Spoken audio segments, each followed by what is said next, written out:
Sarapan informasimu hari ini akan ditemenin sama narasi pagi bersama Satya Adi. Harga minyak goreng berubah lagi nih. Kemudian MPR dan NU angkat bicara tentang penundaan pemilu. Dan sekilas tentang kondisi keuangan Gotoh jelang melantai di bursa saham. Dari Eropa, 3 pemimpin negara tetangga Ukraina berkunjung ke Kiev. Ngapain ya mereka? Yuk, simak aja selengkapnya.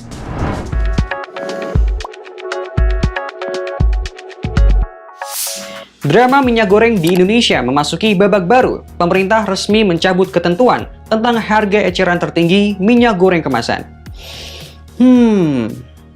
Kebijakan ini menyusul keputusan Presiden Jokowi untuk menerapkan skema minyak goreng curah subsidi dengan harga Rp14.000 per liter.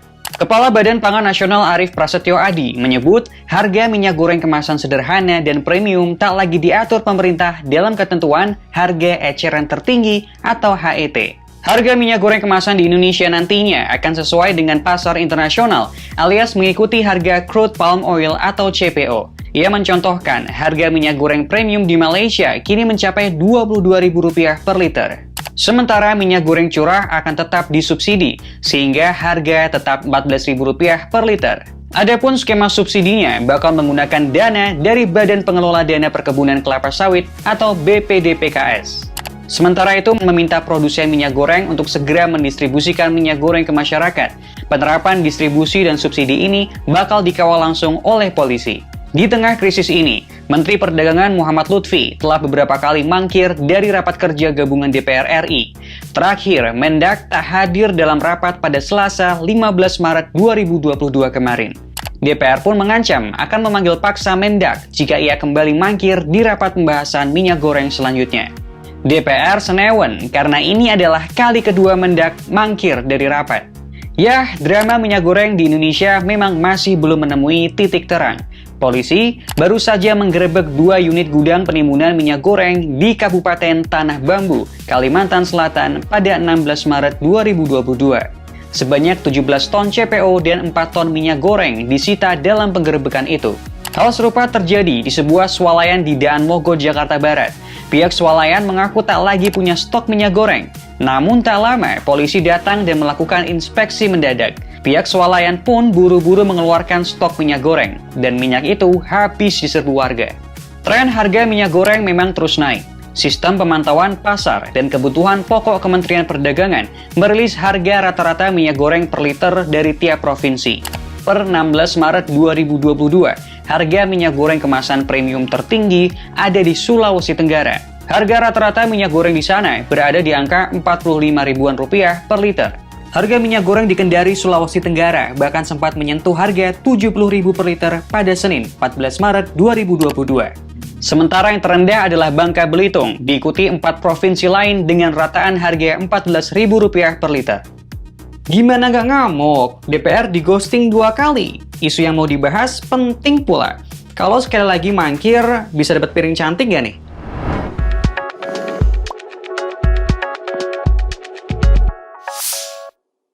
Selasa 15 Maret 2022, Perdana Menteri 3 negara tetangga Ukraina rame-rame berkunjung ke Kiev. Ngapain ya mereka di sana? Perdana Menteri Polandia, Ceko, dan Slovenia menyambangi Kiev untuk bertemu dengan Presiden Ukraina Volodymyr Zelensky dan Perdana Menteri Ukraina Denis Shmyhal. Ini merupakan kunjungan pertama para pemimpin negara asing ke ibu kota Ukraina yang terkepung sejak invasi Rusia. Kunjungan itu untuk mengonfirmasi dukungan tegas dari seluruh Uni Eropa. Perjalanan ini sudah diatur sesuai kesepakatan dengan Presiden Dewan Eropa Charles Michel dan Presiden Komisi Eropa Ursula von der Leyen. Perdana Menteri Polandia Mateusz Morawiecki mengatakan ia dan 2 pemimpin lainnya pergi ke Kiev untuk menunjukkan solidaritas kepada rakyat Ukraina sekaligus mengecam agresi kriminal Putin. Menurut penasihat Presiden Polandia Michael Dworczyk, para pemimpin itu menyampaikan informasi tentang paket bantuan Uni Eropa untuk Ukraina yang telah disepakati pada pertemuan puncak baru-baru ini di Versailles, Prancis, yakni bantuan militer sebesar 500 juta euro. Menurut radio Free Europe Free Liberty, pertemuan ini bisa menjadi simbol kesuksesan Zelensky dalam memimpin perang melawan invasi Rusia. Di hari itu, Zelensky juga mengatakan bahwa Ukraina siap menerima jaminan keamanan sebagai pengganti dari keanggotaan aliansi NATO. Kalau Zelensky ketemu dengan pemimpin negara tetangga, Putin justru menjatuhkan sanksi lagi. Sebagai timbal balik atas rentetan sanksi dari Barat, Rusia menjatuhkan sanksi individu kepada sejumlah pejabat Amerika Serikat dan Kanada. Kremlin tak merinci tindakan pasti dari sanksi pribadi itu, tapi larangan perjalanan termasuk ke dalamnya. Rusia melalui Kementerian Luar Negeri menjatuhkan sanksi itu kepada Perdana Menteri Kanada Justin Trudeau, Presiden Amerika Serikat Joe Biden, dan sejumlah pejabat penting Amerika Serikat lainnya. Kremlin Rusia juga mengatakan bahwa daftar itu akan diperluas dalam waktu dekat dengan lebih banyak pejabat senior Amerika Serikat, militer, anggota parlemen, pengusaha, pakar, dan tokoh media yang dinilai berkontribusi menghasut kebencian terhadap Rusia. Amerika Serikat pun gercep merespons. Mereka bilang mereka juga nggak berniat berkunjung ke Rusia. Jadinya balas-balasan gini. Gimana menurutmu? Apakah sanksi dari Rusia ini cukup berarti buat tokoh-tokoh Barat?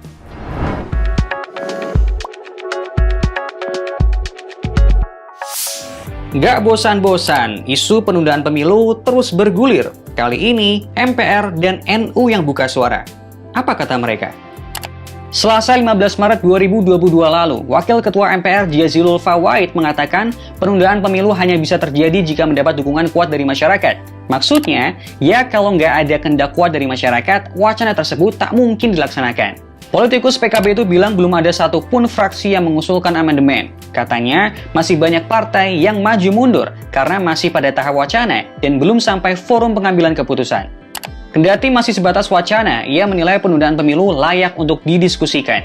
Menurutnya, penundaan pemilu bisa saja dilakukan, tapi harus menggunakan mekanisme ketatanegaraan dan tak boleh keluar dari koridor konstitusi.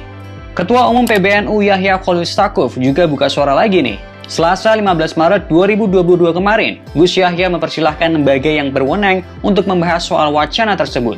Meski tak punya kewenangan untuk memutuskan setuju atau tidak setuju, menurutnya PBNU akan mendengar dan menjembatani dialog bila diperlukan. Meski sejumlah pihak menilai penundaan pemilu sebagai pelanggaran terhadap konstitusi, Gus Yahya bilang bahwa pelanggaran bisa tidak terjadi jika dilakukan sesuai mekanisme. Ini bukan pernyataan pertama Gus Yahya iwal penundaan pemilu. 27 Februari lalu, ia menyebut penundaan pemilu masuk akal, mengingat berbagai persoalan yang dihadapi bangsa ini. Sementara Ketua DPR RI Puan Maharani dengan tegas menolak penundaan pemilu. Ia mengklaim pemerintah, DPR, dan KPU sudah sepakat akan hal ini. Nah, jangan lupa juga keberadaan penyelenggara pemilu KPU. Kurang dari sebulan lagi, masa jabatan Komisi Pemilihan Umum periode 2017 hingga 2022 akan habis, tepatnya pada 11 April 2022 mendatang. Tapi hingga kini, Istana belum juga menjadwalkan pelantikan Komisioner KPU 2022-2027. Para komisioner terpilih malah terpantau jumpa-jumpa dengan sejumlah elit politik.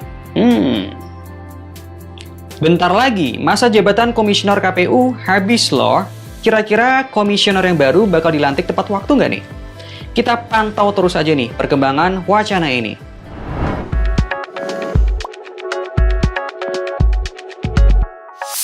Gotoh jadi perbincangan di medsos setelah mereka mengumumkan IPO pada 15 Maret 2022 kemarin. Rencana PT Gojek Tokopedia Indonesia melantai di bursa saham pada 4 April 2022 tinggal selangkah lagi.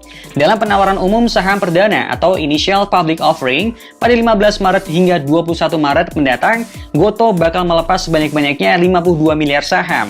Jumlah itu setara 4,35% dari modal yang disetor atau ditempatkan. Harga penawarannya berada di rentang Rp316 hingga Rp346 per saham.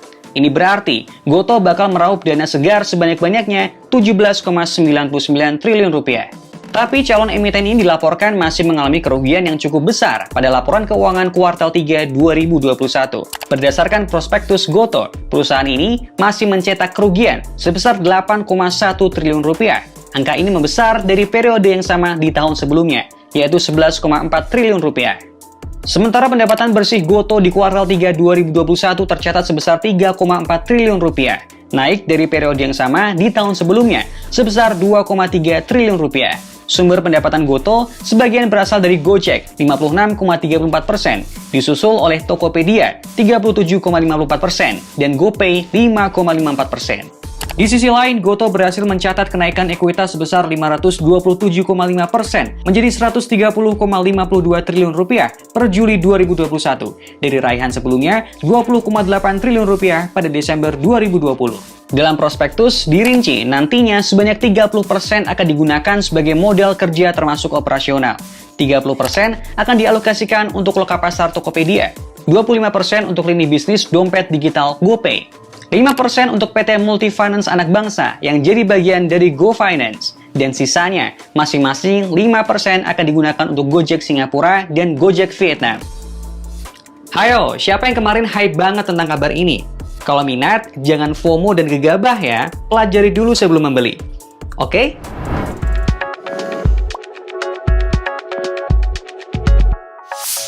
Itu tadi menu sarapan informasi kamu hari ini. Besok Narasi Pagi akan hadir lagi pukul 8 waktu Indonesia Barat. Live di Instagram, Narasi Newsroom, dan Mata Najwa. Sehat selalu ya kawan. Sampai jumpa!